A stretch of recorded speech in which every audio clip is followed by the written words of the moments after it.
This movie is pretty much 2.5 hours of Clint Eastwood telling himself, there's life after death. Yeah, There's something. I'll live eternally. Yeah. Yeah. Especially after these two films that he did, you're hoping that there's something better for him after that. Yeah, I mean, it's an hour and 20-minute film stretched out to almost 3. I don't even know if it's an hour and 20 minutes. I'm being generous. It's Clint Eastwood. I'm trying to give him that much. I mean, there's so much long periods of this film of absolutely nothing happening. And you know what? I can deal with that with films when they're like really cinematography focused. Like Sure. you're like, wow, look at these beautiful scenic vistas. But it's like the insides of Matt Damon's apartment that we're staring at. Like, this is nothing that's impressive to look at. It was turning like the life story of Matt Damon if everyone decided to stop hiring him. Just hanging out, hoping to God he'd get a letter under the door. It's like, we found work for you. Yeah, but that doesn't happen. Sitting in his kitchen at the little table, eating a TV dinner, getting mad and throwing his dish in the sink. Even though I like in this film that when he's out of that apartment, every chick is fucking eyeballing him like crazy, like, oh, God, I want your dick right now. I mean, really, because I didn't see that. Oh, easily. Yeah, I mean, come on. I mean, the bookstore. I mean, when he goes. Oh, you know what? You're right. Cooking class. I mean, everyone's eyeballing. I mean, dude, I want to be next to Born Identity right there. Like even the chef, the guy chef, the fat guy chef who's teaching the class, is like big pussy. Yeah. No, he came over and he was just like, hey, you got a partner? So, what, you single? What are you doing later? You kind of look like Born Identity. You wanna go bowling later? Wanna get fucked in the ass? I mean, you wanna play pool? You use a knife just like him. But I mean, look, we're talking bad about the film, and I think that this movie is going to get a lot of criticism. But I'm looking forward to how all our responses come out, at least from me, because I know everybody looking at each other. But this movie. And the reason why we're talking about death so much is because, look, Clint Eastwood is what, about 150 now, something like that? 125. Okay, I'm sorry. He's not as old as Yoda yet, but yeah. Yeah, but he's getting there. Yeah, he's starting to look like Yoda. He's almost a master Jedi. Yeah. So I'm sure he is reflecting on what's going to happen to his soul, to his well-being after he's gone. And this movie is putting us through 2 hours of what he's thinking about when it comes to that issue. You write a book about that. You don't make a movie about it, all right? It is only a little bit. Like, a lot of people are going to go see this on the assumption that it's some sort of serious discussion about that. But here's the key. It isn't at all. It's not. It barely touches on it. There's you've got the characters. You've got Matt Damon, who's a guy who's a psychic. So ever since he was a kid, he's been able to, I mean, not in a Sixth Sense, cool, creepy sort of way, but get flashes where he sees the loved dead ones of others and is able to tell things about them. He's not a fake. He's real, right? Yeah. So there's your first Hereafter guy. And you have the little kid whose twin brother dies in a horrible accident, and he's just haunted, and he doesn't want to go on without his brother. And there's the second experience with Death Guy. And then you got the French chick over in Thailand, I guess, when the tsunami starts, with the tsunami hits, and the only really cool sequence of the whole film. That was a big highlight. Well, that was the thing. It opens with that tsunami scene and shoots its wad. It totally does. Literally, She gets a near-death experience because of it, and these are the three characters the movie focuses on, going back and forth from one to the other, and it's 2 hours of them not even being aware of each other's existence. Literally, I looked at a friend's watch at this point where they finally actually go to the same place and know that they exist. 2 hours before that happens. And before that, it's just them sort of looking depressed and wandering around. No one is talking at length about this. There's like one discussion in the whole film that is annoyingly pedantic with a woman going, I used to be an atheist, but then I realized I was totally full of shit. Did you know that the dream mind can't manufacture images when it's unconscious? Really? Isn't that sleep? I noticed Cyrus was getting really upset during that scene, and all I could think about is like, that's going to be you one day saying that same shit. I guarantee it. You just had a premonition, my friend, right in front of you. And Clint Eastwood filmed it. Oh, yeah, no, he's going to be on his deathbed. God, I was just playing. God. If I ever do turn around and decide that, you know what, I think there is something, that's fine. I don't have a problem with that. But I hope I'm not spouting the kind of bullshit rationalization. I don't want to die, baby. Jesus, I love you. Well, the thing is, it's like none of these stories are that interesting. Like Matt Damon's story, he's kind of interesting. You want to find out what happens with him, the guy who's a psychic who's like, no, my powers are cursed. You don't understand. I don't want to use it. I touch people. I just deal in death. And just leave me alone. I just want to work for $2 an hour in a factory. Meanwhile, he's also like the world's worst psychic because he works at a factory job where people are telling him like, yeah, they laying people off. and when he gets called in to get laid off, he's like, "What?" Yeah. I'm like, "How did you not see that coming?" I didn't see this coming. Because he's not a clairvoyant. He's Yeah. to But dead even, people. you're just a regular, normal thinking person who's not a retard. You can tell. He like, looks around and the dead people were like, I didn't know. What the hell? Well, I mean, that's his thing, man. Not Nostradamus. He talks to dead people, which probably pulls him out of real life and takes it. I'm sure it saps away his common sense, so he can't see everyday normal things coming. Oh, okay, that's how it weighted. It's weighted where he's got a power, but he's also got a weakness, and his weakness is the lack of common sense. His superpower is to see the dead. His weakness is seeing the obvious. What Matt Damon needs is somebody just follow him with a trumpet and a mute, so when he does his readings on people, they can go wah wah. His whole face pretty much said that the whole time during this whole movie, like womp womp. They always had a shot of him looking out the window. Womp womp. No, his readings would be like when he like, because people are expecting something good, and it'd be like, yeah, your brother said I'm dead. Leave me the fuck alone.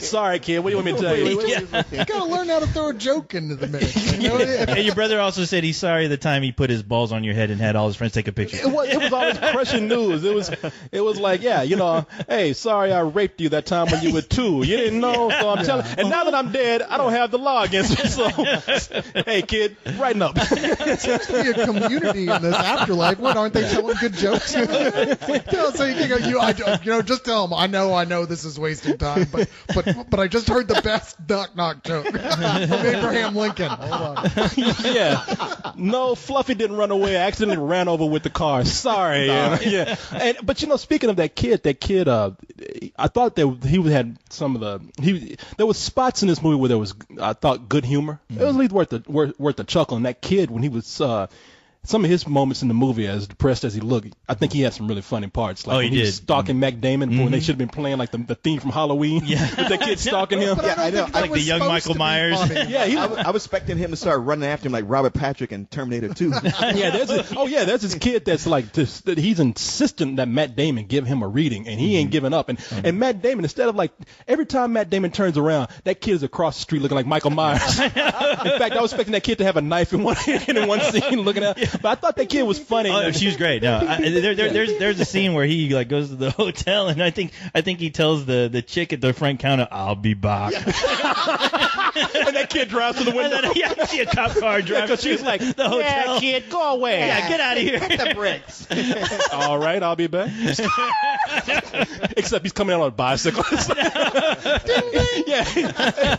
But the French chick, all right, she survives the tsunami, and that scene, I can't say enough good things about how they pulled off that tsunami. That was amazing. It was really good It really special put you there. effects, and when you're rooting for her, and then it's like when she goes under, you're like, the whole audience was like, oh. I know. And you know what? I always look for a scene like that. I'm always curious how they're going to play a scene out like that, because it's still, I'm sure some people who probably been through that probably don't ever want to see that scene, but I'm curious, like, how PG they're going to play it. Are they just going to have people just drown? But no, you see people getting crushed. I mean, there's some moments in there where you're just like, I must have said, oh, fuck, about 3 times during that whole scene. It starts out like the bamboo shoot ride at Astro World, but by the end, you're like, I'm getting crushed by a car. No, it's Schlitterbahn gone horribly wrong. Oh, yeah. No, you got Fred Sanford's truck like coming right towards you, crushing you next to next to a cab. You're like, oh, God. No, I'm coming to join you, Elizabeth.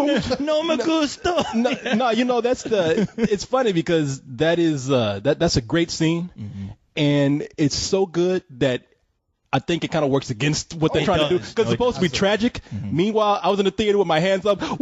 It's almost like Clint Eastwood's Hereafter ride at Six Flags, So yeah, I was like, yeah, let's do it again. You had that song to that old man pop up, and he gets washed up. But the thing with the French chick was like, she's supposed to write a book. She said, I'm gonna write a book about the hereafter, but she turns it into a conspiracy book about how people won't let the truth out about what happens after death. Well, tied into that conspiracy. Tied into that tiny little conversation I was talking about earlier. Yeah. It's just like, wow, so you decided because this one chick tells you, they don't want to hear the truth, that it's a giant conspiracy. Yeah, the government's trying to stop people from knowing what happens after they die, because they don't have a clue as to what happens. Well, let's look at what kind of story this is, because I do think that there is a stronger story than probably what everybody else believes. I mean, because you look at it and you do think, okay, this is Clint Eastwood's I guess this is him reflecting upon death itself and what it means. It is really not that, at least not for me. It wasn't. It was a story about three people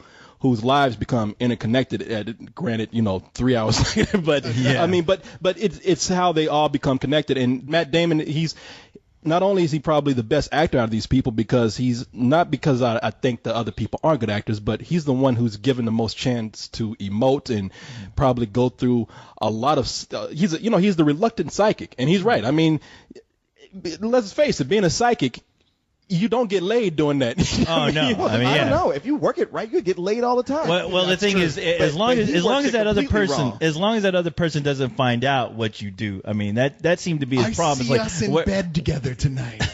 Well, I mean, the thing is when Matt Damon touches people, and I even told Leon this in theater, when he just by touching somebody's hand, he's like already getting a vision. I tipped over to Leon. I was like, damn, imagine if he put his penis in a girl. What would happen? Well, if she was faking or not. I mean, you know what? Stop with all the noise. He's not even really into If it. you have skin contact, can you imagine you're fucking a girl and her dead dad is just staring at you? Well, that's what I was gonna say. It's like you get That would turn me on, actually. I know you get these people they're looking at him whenever he touches a person. It's just kind of like he's having sex with his girl, and her mother gonna come from behind the bed. Oh, look at my daughter, the tramp, picked up another loser. You did. you know what? Even though as much as that could be a curse, it'd also be a great help because you know how many fucked up relationships you can like avoid. Exactly. But, my God, this girl just let some dude take a dump on her. I don't need to get with that. You say he's the most interesting character, though, but I counter with we don't know any more about him than we do about anybody else in this movie. The only reason he's more interesting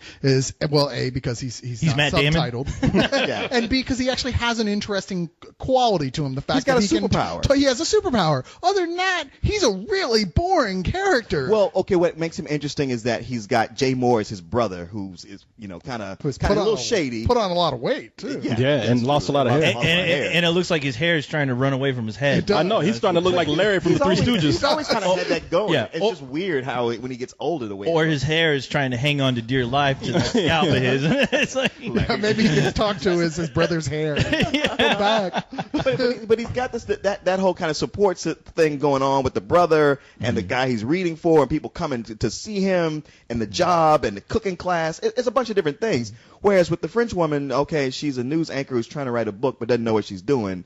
And then with the twin brother, you know what? That could have been an interesting story. But you talk about pedant. I mean, it was just so cliche. Everything's give you telegraphed. nothing. There's a death that comes, and like if you don't see that coming, like the minute they say, oh, you know what? You stay here. I'm gonna go. It's like that character's dead. Even though as much as I liked Matt Damon in this film, I thought there was something to hold on to as far as his character, just as far as being, who he was living with his curse.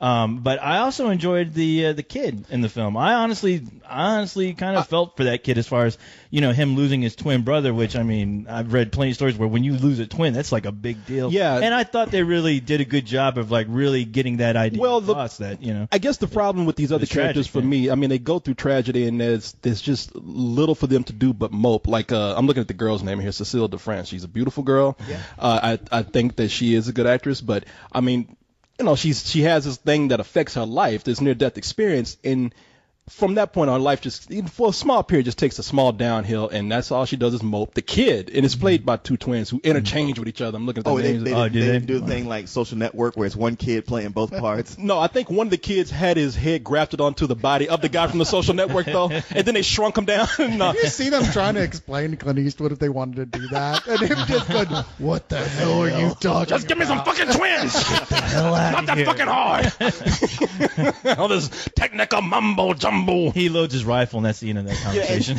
It's somewhat interesting, and in much when you have kids, you usually have to get twins to play one character because they can't work as long. Well, these two kids is Frankie and George McLaren. I do think that this kid, look, I felt this kid's lost. Oh, yeah. And they interchanged, the brothers were trading out to play the same role every now and then.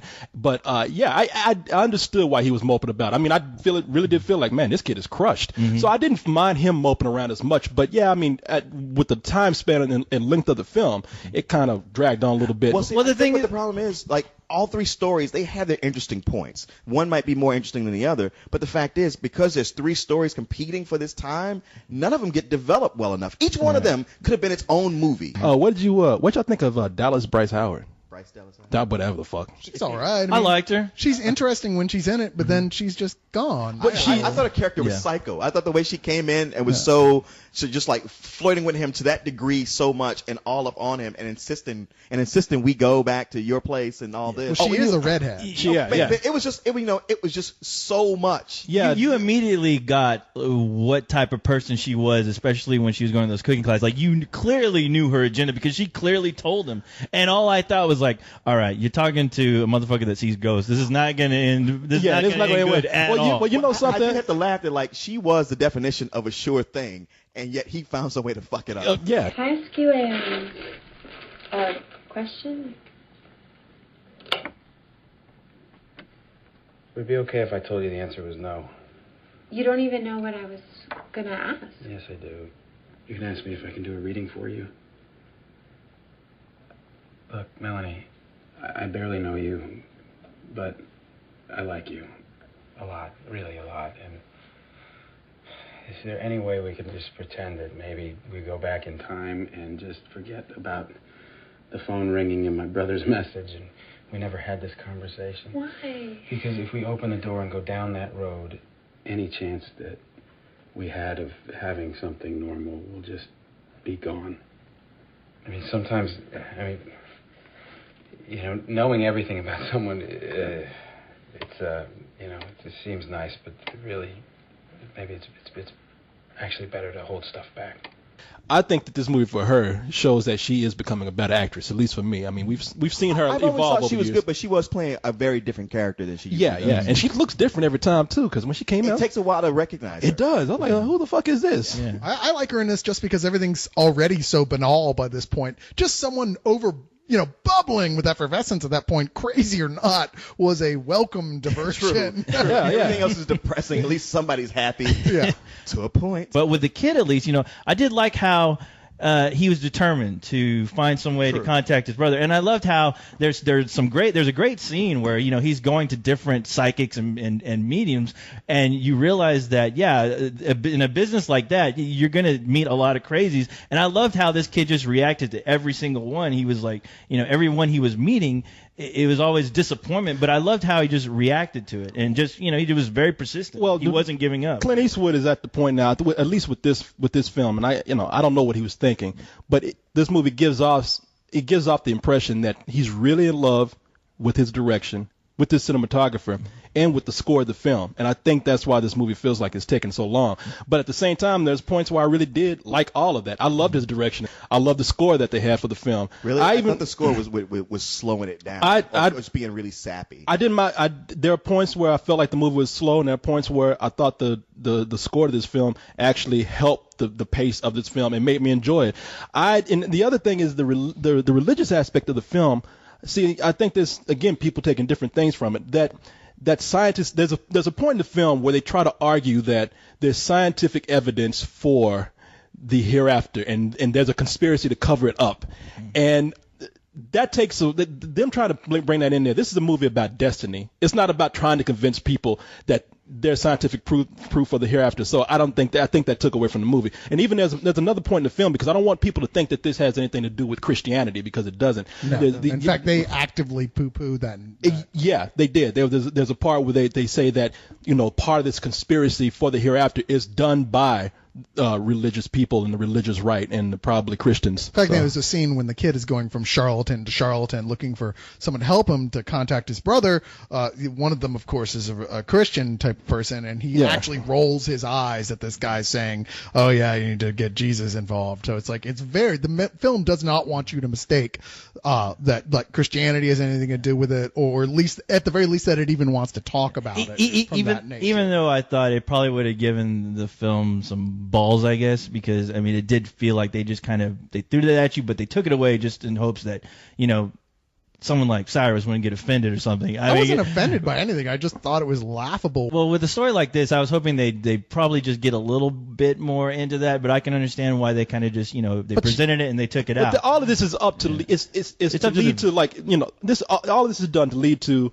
some kid having some resolve about his life, and a romance that that was forced, man. I'm sorry. Oh, no, that shit made no fucking sense whatsoever. I'm like, really? Dude, this is what we led up to? It's 2.5 hours that serves no purpose except to lead into the first 10 minutes of a romantic film. Yeah, exactly. Yeah, it's a meet cute. The whole thing. That's all you're waiting for. The whole film. And when it happens, it's not like Sleepless in Seattle, where these people have been in touch or something, and you know they're meant for each other. I tell you, I was praying that something wacky was going to happen. Anything. I was praying there'd be another giant accident. I actually, about an hour, a comet would hit. About an hour and a half into it, I just turned on Frighteners mode in my head to keep myself entertained, where I imagined every long, drawn-out scene with Matt Damon alone in his apartment had a trio of wacky ghosts cracking jokes around him the whole time that only he could see. And that's the thing, like, you almost want it to fall into a conventional, like, ghost-type film because it's so, it gets so mundane, and you're just kind of like, God, I really don't want to be the fly on the wall during this whole fucking movie,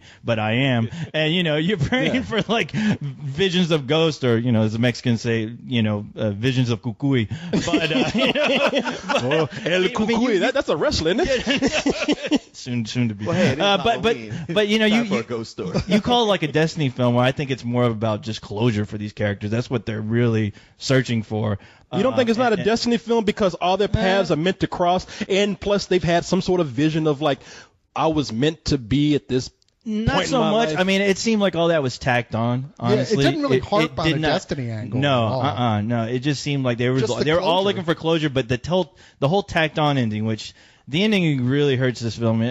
But you know, it's one of these films that I still enjoyed the acting. I still enjoyed some of these scenes. I mean, somewhere in this, like, 4-hour movie that was actually an hour and a half. Longer the more we talk about it. If there was some, I know there's a good story in here, and I'm sure it was filmed, but just the way it's presented, it just lost my interest. I can tell it lost a lot of the audience's interest. I mean, every comment I heard about this was that this movie just that's why I don't like to go. dragged. That's why I don't like to go by audience members. And I'm not saying this because of any preference. Well, I I have felt for this is the film. first time I kind of agreed, where I'm like, yeah, there's some interesting things, but no, for a general audience, no, this did drag. Well, see, I mean, it really think I think for general audiences it will, but I don't like to go by the audience that we see it with because I came out and I heard people like, "Well, I was crying. I love that movie." I mean, because you never know. These audience, they fucking like anything. They do. I mean, you know, the Secretariat, and they were crying. I just heard like 3 people screaming, "That movie dragged!" And I was like, I agree, you know, but listen, there's something there. There's some things that appeal to me in this movie that's going to make me give it the rating I'm going to give it. There are certain things, like I like going from Paris to London back to San Francisco, which is where all these stories take place. I like certain things about Clint Eastwood's direction. I mean, Clint Eastwood managed to do a montage in his film without making it seem like a montage. It was actually part of his storytelling. But everything that we just said, I cannot disagree with. And I would tell anybody who's even thinking about going to see this movie, take heed of the criticisms more than you do the praise, because I think whatever praise I have in it really are things that just appeal to me. I think it also depends on how much you really, you know, are interested in this type of subject matter, you know, really. Well, either that can like make you, I would even say don't even look at it for that, because it doesn't make sense. I mean, they're trying to convince you of something that is still debatable, like all this scientific proof. I'm willing to say, to go out on a limb and say that's bullshit, but that's just me. But I was able to separate myself from that, so that's enough for me to give this movie a low matinee. You know, as you were saying, co-host, like you wonder how much has to do with how much this sort of thing interests you. And one of my favorite shows that I watched last year was a BBC show called Afterlife, about a medium who has a similar type of ability and her friendship with a guy who's a skeptic who doesn't really believe, even though his dead son is constantly hammering at her, "Will you please give him this message?" And it's like, la la la la la la la. Now I'm doing a show. I adore that show. I thought it was fantastic. This type of thing does really interest me, and I was so incredibly bored with this. I'm sorry, I didn't like the score. I agree with you, Leon, on that. I thought it was pushy where it didn't need to be, and overly maudlin, and just plain overwrought inappropriately. Yeah. I thought that inappropriate. That's what I kept thinking about. It just feels like such a waste, because this is a good idea that never gets past the starting page. I'm going to give it generously a low rental, but this is my least favorite Clint Eastwood directed film. Oh, well, dang, dude, you didn't really leave me a whole lot left to say. Oh, sorry. I agree with just about everything you said. Somebody needs to be able to tell Clint Eastwood, look, dude, every movie you make doesn't have to be an Oscar movie. They aren't all important. You gonna tell him that? I said somebody. I didn't say me. He's loading his rifle right now. But, I mean, You should tell him like, hey, Clint. I mean, it seems a little bit long. What about it? it's just short of being. It really is a movie where you can get up and go to the bathroom and do everything you got to do. You know, take a shit, read the paper, come back, and nobody will have to explain to you what you meant. If you came back and saw these people, if you got like about 10 minutes of them at the beginning, 15 minutes, and saw them come into whatever destinies are paths they cross, whatever at the end, you probably would be able to put all that together and not miss anything. I mean, just not to draw my review out as long as that movie, I give it a low rental. Yeah, I mean, I'll say that you're right. If they would have taken like that first like 20 minutes and the last 20 minutes of this film, put it together, that would have been, I think, a solid film probably because, you know, it would have been a 40-minute film. I do enjoy when these characters actually, you know, because we all see it coming. I hope I'm not spoiling anything, but, you know, you eventually do see them all come together, and I thought they really played off each other, even though I did not like the tacked-on ending that they had for this film. I mean, I'll give it a rental. This is one that totally we should have been in the trailer for. So we could have been the wacky ghost talking to Matt Damon. Oh, you know what? Better get out of this movie right now. Watching them have sex. Because we could all be there watching him. We'll be like the Olympics putting up a 10. Yeah, nail that shit, Matt Damon. Now you boys watch this. Who are you talking to? Nobody.